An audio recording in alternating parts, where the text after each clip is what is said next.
কতদিনের? কোন দলকে সামনে নিয়ে আন্দোলন করবেন?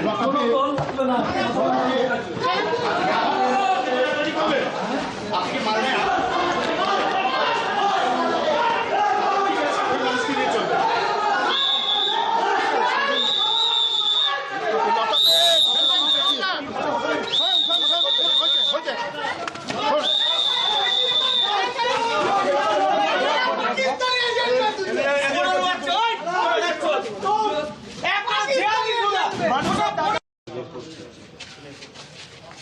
সামনে যাবো না।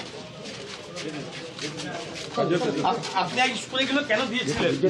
বৈধ ভোটার যতক্ষণ না লিস্টে উঠবে ততক্ষণ আন্দোলন জারি থাকবে। হ্যাঁ, তো এটার জন্য কি আপনাকে দল থেকে কোনো রাজনৈতিক দল থেকে বলা হয়েছিল? না না, এটা জনসাধারণের কাজ। তাহলে আপনি এই ধরনের উস্কানিগুলো কেন? কোনো উস্কানিমূলক বক্তব্য নেই। কিন্তু বারবার যেটা মুখ্যমন্ত্রী তিনিও আজকে বলেছেন যে এই ধরনের জানে না, বিনা তথ্যে উত্তর বক্তব্য দিয়েছে। বৈধ ভোটার যতক্ষণ না লিস্ট হবে আন্দোলন চলবে। তাই বলে আপনি বিচারকদের গোটা রাত এইভাবে আটকে রাখতে ইন্ধন কোনো দেবেন? প্রমাণ যদি দেখাতে পারে তা বলবে।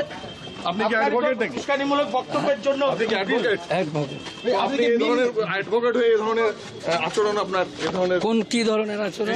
এই যে আপনি বৈধ ভোটার লিস্ট, বৈধ নাগরিকের লিস্টে যতক্ষণ না চলবে আন্দোলন চলবে গণতান্ত্রিক পদ্ধতিতে। উস্কানি দিয়েছেন চাইনা। না না না, কোনো দলের সাথে আমি না। না না, কোনো রাজনৈতিক। আপনি ভোটে দাঁড়িয়েছিলেন। তারপর থেকে আমি রিজাইন করেছি। আপনি ভোটে দাঁড়িয়েছিলেন তো? নেই বললাম তো আপনাকে। ছেড়ে দাও, ছেড়ে দাও, ছেড়ে দাও। এই না, সামনে যাবো না। আপনি আগে স্কুলগুলো কেন দিয়েছিলেন? বৈধ ভোটার যতক্ষণ না লিস্টে উঠবে ততক্ষণ আন্দোলন জারি থাকবে। হ্যাঁ, তো এটার জন্য কি আপনাকে দল থেকে কোনো